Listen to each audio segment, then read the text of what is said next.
कहीं पर सुविधाओं के अभाव युवा पीढ़ी नहीं ले पा रही है, कहीं पर युवा वेल क्वालिफाइड हैं लेकिन रोजगार नहीं, कहीं पर हाईली क्वालिफाइड हैं, रोजगार भी है लेकिन राह भटक कर युवा आतंक की राह पर चल रहे हैं, जिसका जीता जागता उदाहरण दिल्ली लाल किला विस्फोट मामला है, जिसकी जांच के दायरे में डॉक्टर और प्रोफेसर हैं, जो कि चिंता का एक बड़ा विषय है। नमस्कार, आज कार्यक्रम नजरिया में बात इसी पर। आज का सबसे बड़ा और पीड़ादायक सवाल यही है कि आखिर क्यों पढ़े लिखे, समझदार और पढ़ाई में अव्वल युवा आतंकवाद की राह पकड़ रहे हैं। क्या वे अपने सुनहरे भविष्य को खुद अपने हाथों से बर्बाद कर रहे हैं?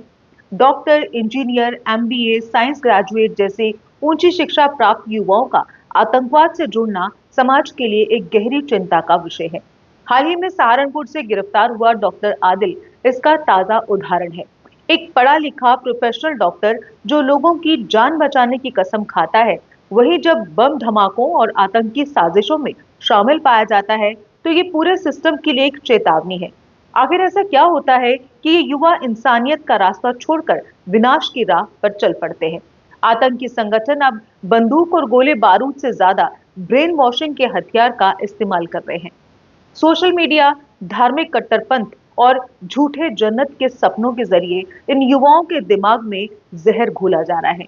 उन्हें ये विश्वास दिलाया जाता है कि हिंसा ही मुकद्दस रास्ता है और मौत ही असली इनाम।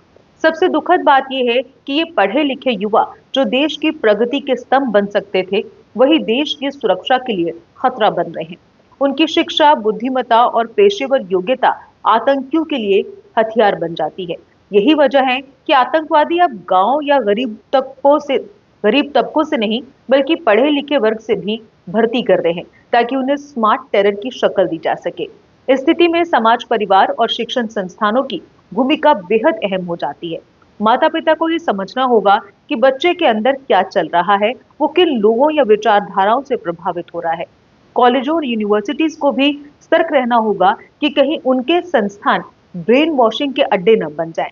सरकार और सुरक्षा एजेंसियां अपनी भूमिका निभा रही हैं, लेकिन असली जंग विचारों की है और ये जंग हमें घर, स्कूल और समाज के स्तर पर लड़नी होगी।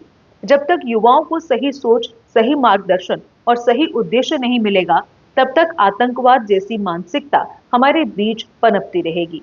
समय आ गया है कि देश के हर नागरिक को ये समझना होगा, कलम और किताब की ताकत बंदूक से कहीं ज्यादा होती है। अगर हमारे शिक्षित युवा इस ताकत को पहचान लें तो आतंक का नामो निशान मिटना तय है। फिलहाल आज कार्यक्रम नजरिए में बस इतना ही। कल फिर से हाजिर होंगे एक नए विषय के साथ। तब तक आप देखते रहिए जेके अपडेट। मुझे दीजिए इजाजत। नमस्कार। जम्मू कश्मीर की खबरों के लिए जुड़े रहिए जेके अपडेट के साथ।